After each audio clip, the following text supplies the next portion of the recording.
we need to talk about Lukaku. So there's been a few times now that I have gotten the opportunity to watch Lukaku play football. The first time I ever watched the man play was his abysmal performance in the World Cup in Qatar. I believe on that game, first time I ever watched him play, I believe he missed 4 goals in that game. Great opportunities to score, and just bottled it in the World Cup. So that was my first introduction to the man. Already off on a bad foot.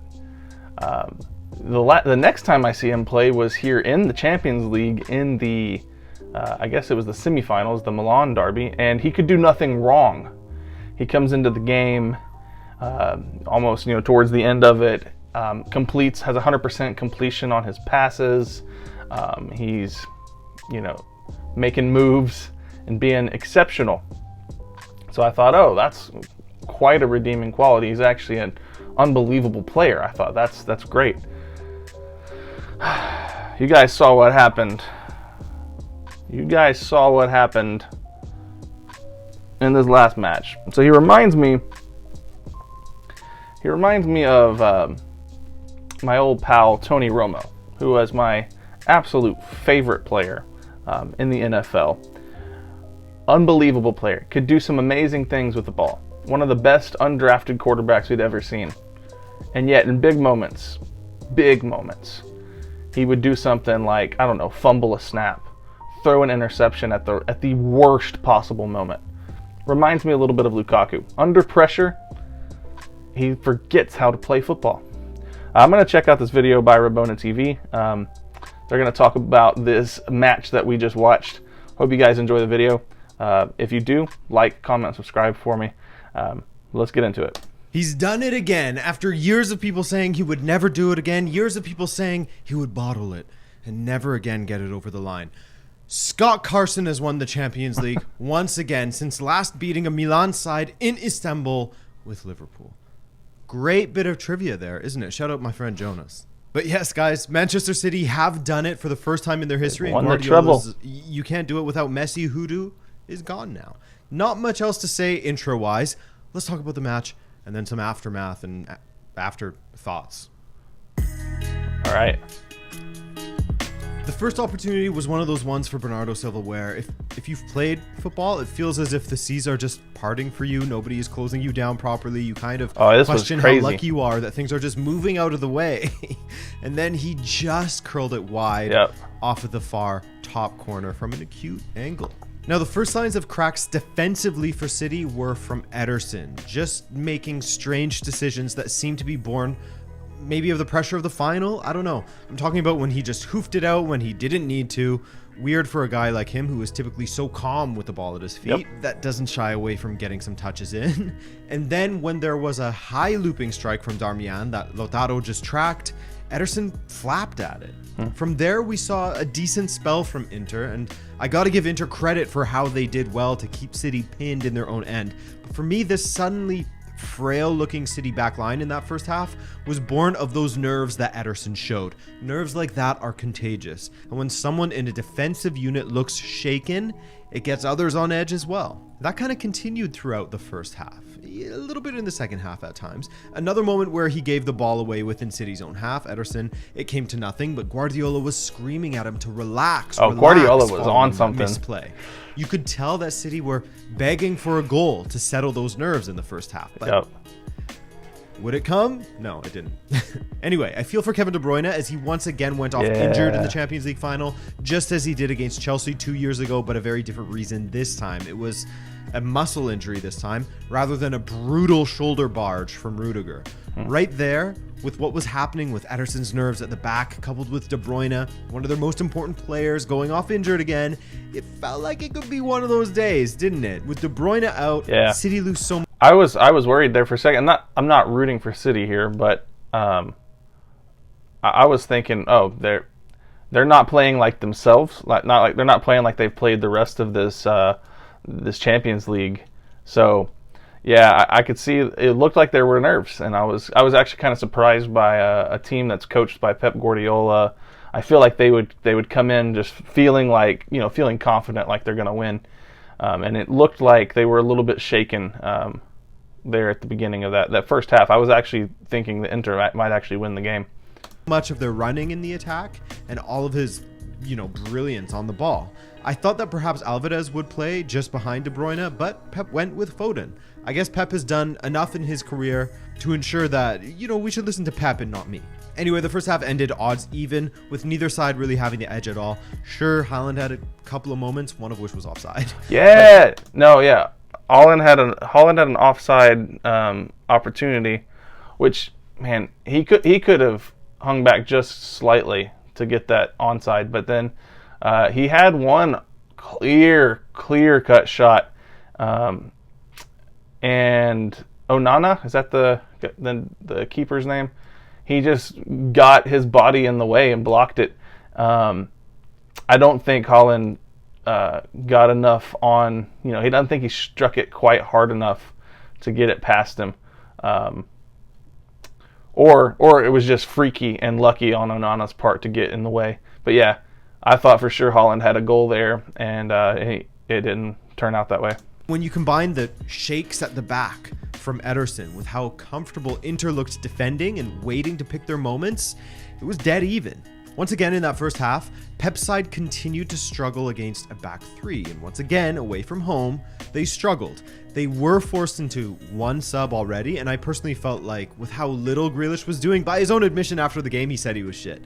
I'd give him another 5-10 minutes after the half before swapping Grealish with Alvarez and pushing Foden to the flank, but that didn't happen.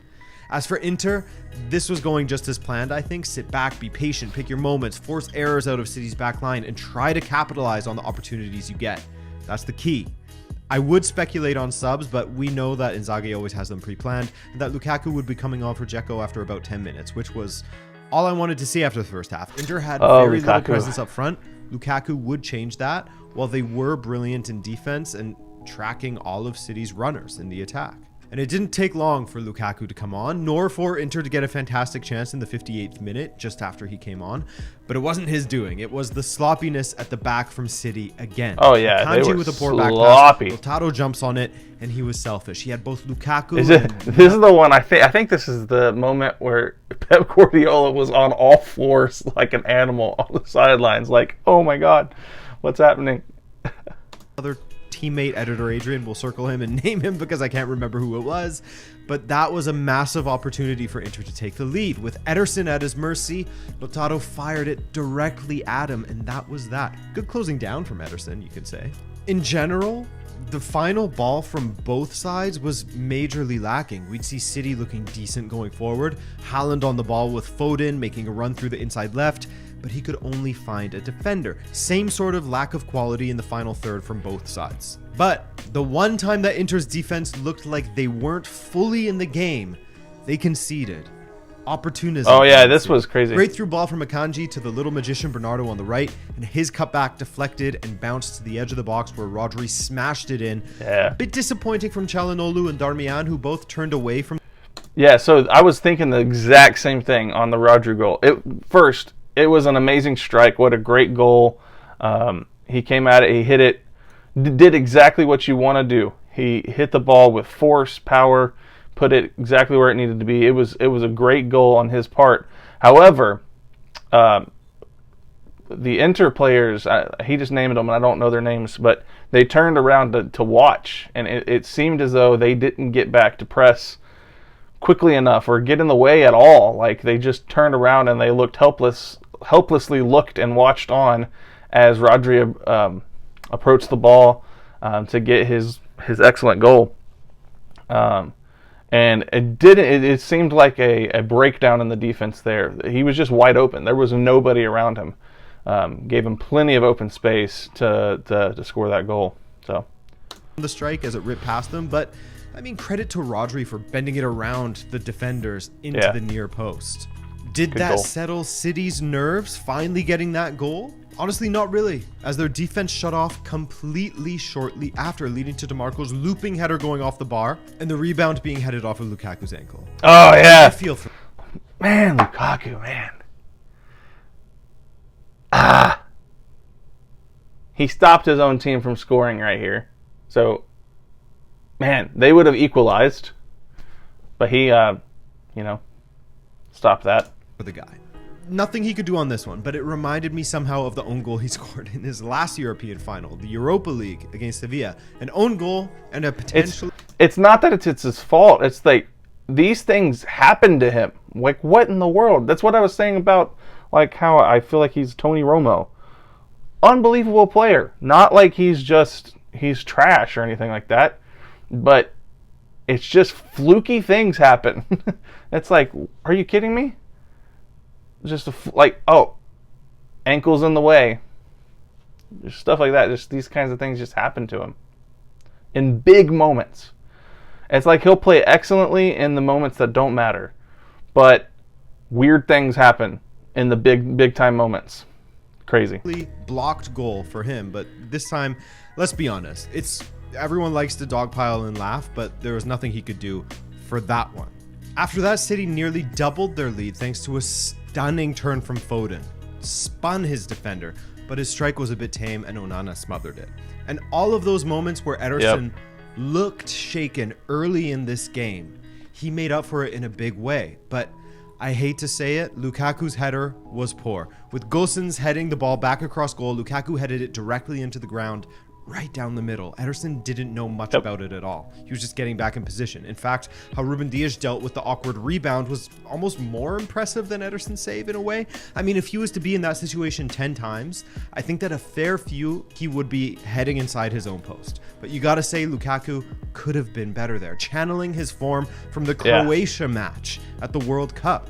Big game Lukaku isn't hitting. And the thing is, when you're playing against City, if you want to beat them, those are the moments that you have to capitalize on. No excuses. Sure, he was unfortunate when he accidentally blocked DeMarco's header. There was nothing he could really do there. But Lukaku's header, Lautaro trying to score when he has two players in the box and Ederson at his mercy, moments like this, those are going to haunt a side for a long time. Anyway, Ederson's comeback in this final, the mental comeback from shaky to arguably decisive with how he cut down Lautaro, saved that Lukaku chance. Huge performance from him. And he had I don't know which moment it was, but there was one point where Ederson came out of the goal and snatched one out of the air right there at the end. Just excellent goalkeeping down the stretch for sure. To have the final touch of the game as well, saving a flicked corner from Gosens, and shortly after, the final whistle blew. For the first time ever, Manchester City have won the Champions League and have become just the second English side to win the treble. 1-0 City. Man of the match in this one, for me, it has to be either Rodri or...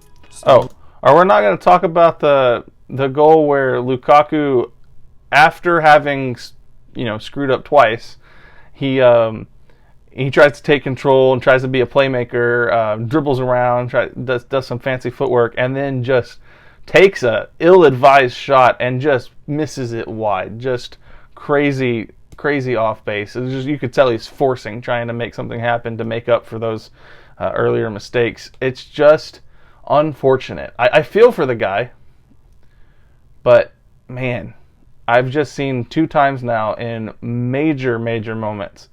He is the reason that a team doesn't score, Or Ruben Dias. I mean, Rodri was clean and scored the winning goal, while Stones was everywhere once again, as he has been since the beginning I saw of Stones March everywhere. For City. I made that video about how he has changed their season. I stand by that. Go back and watch it. You'll see. However, some heroics from... at one point, this dude got his jersey, his shirt, ripped completely off. The broadcast was pretty funny. They were saying that the proof of the foul is right here, ref. My shirt is ripped open. It was a funny moment. As well, Ruben Dias was a monster, man. In my opinion, Ruben Dias was the man of the match. And here's some supporting evidence from Squawka. 100% of tackles and take-ons made, most duels won, most aerial duels won, most clearances, 0 times dribble passed, and not a single foul, which, believe me, as a guy who has watched Ruben Dias for ages, 0 fouls is a huge evolution from him. Guardiola has won the Champions League without Lionel Messi, Italian teams made all 3 European finals this Without season and Messi, lost all but 3, which is a glass half empty, half full kind of debate, isn't it? Do you acknowledge the accomplishment of having 3 teams, one in each competition, in the finals? And if you do, how much stock do you put in all 3 losing one-off matches for varying reasons, really? A shootout loss, some shady refereeing in that one as well, a last-minute loss against West Ham, and then this against probably the best team in Europe, just 1-0, and you maybe outplayed them. Well, I guess not probably the best team in Europe. We can say definitively now the best team in Europe. And coming back to this match in particular, as I was mentioning earlier, it was simply a matter of taking your opportunities, and in the end, Inter had the better opportunities, which will make this an even tougher pill to swallow. I checked the XG at the end of this game just out of curiosity to see if this hunch was correct, and I was shocked. City with an XG of 0.95, Inter 2.07, more than twice that of Manchester. An XG is expected goals, right?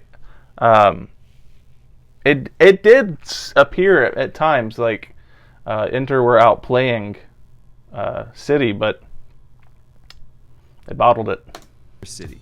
You don't win matches by creating good chances, you win it by putting them away. I think a lot of people who don't watch Inter or Serie A will have been surprised by this final a little bit. I mean, just the other day on a video, someone commented how City would smash Inter 6-0, but they found out quickly that yes, City is a great side and they can tear teams apart, but Inter and the way that they play are almost like the antidote to the sore that is City. What am I saying here? Let's just say they're the antithesis. I don't know. To City in some ways, and with some patience and calm around goal, anti-City, maybe they could have made it 4 titles. Anyway, about City now. I am very curious to see where they go from here. Guardiola is contracted for a further 2 years, runs out in June of 2025, and I'm sure he would love to retain this title, and you wouldn't put it past him to do so. You would assume that City will make another signing or two, as they are likely to lose a few players. Bernardo Silva is a player who is apparently close to leaving. Gundogan, but not likely to lose any money. Both have their titles. Will they push for moves? Will Gundogan sign on again? Perhaps my favorite, little Bernardo. My favorite to watch right now. Benfica association helps, of course, but just from the eye test, watching him play, if you love football, you've got to love watching Bernardo. Anyway, yeah, I'm interested to see what happens with this City squad. For the most part, they're in great shape as far as age goes. De Bruyne and Gundogan were the oldest players on the park for City at 31 and 32 respectively. Gundogan's future is really up in the air, and I forgot that Walker came on as well. He's also 32, but you'd never, ever guess it with the way that he moves about the pitch. City certainly aren't wanting for any depth at the moment, but you do have to wonder how much longer the likes of Mahrez, Foden, Alvarez will be happy just sitting on the bench, match in, match out at City. Yes, they won titles, but players who would walk into plenty of starting 11s across Europe. But like I said, I think the most likely scenario is that City continue on as probably the top contender for the Champions League next season. There's a long way to go this summer, of course, when it comes to transfers, etc. So we'll see what the likes of Real Madrid do to fill in the Benzema-sized hole in the attack. We'll see if Barca mount a better challenge in the competition or if they'll continue to crumble in Europe. We'll see how Bayern, with a full preseason under Tuchel and some recruitment, if they can find some form again. As for Inter, tough times could be ahead for them when it comes to their finances or what have you, but honestly, man, I feel like we've been hearing that every single summer with Inter, and yet every single season they find a way to win silverware, and that's on Inzaghi. Give Limone his flowers, because it was through his coaching and tactics that Inter made it to the final and could have defeated City with some cleaner finishing. It was his coaching and tactics that got them to win yet another Coppa Italia. And with what we're hearing about Inter summer, it will be down to him once again if Inter are to find any success next season. In the end, guys, I don't think that there will be many that will argue against the fact that City have been the best team in Europe this season. Maybe not in this particular final, but across the entire season. They won the Premier League, the FA Cup, and in this competition, they had to go through RB Leipzig, Bayern Munich, and Real Madrid in the knockout stages.